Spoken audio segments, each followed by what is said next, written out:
bezpečnost práce, Fakt, že to musí destiloval. být správná obuv. Jo. Když se vám spálí chleba, kupnete ho do sferáku, je černý. Pak zapnete flexu.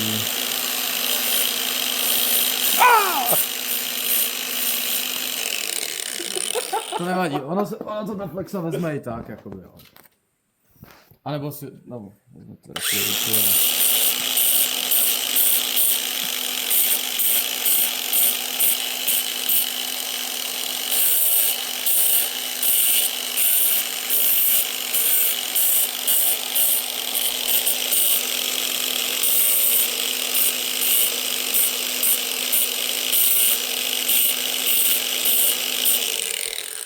No ještě tady.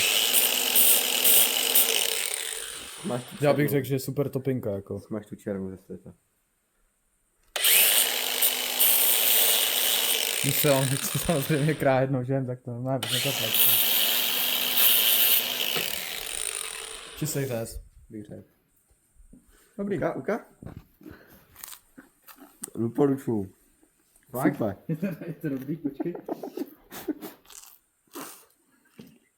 Jo, to byl špatný. Flexový chleba.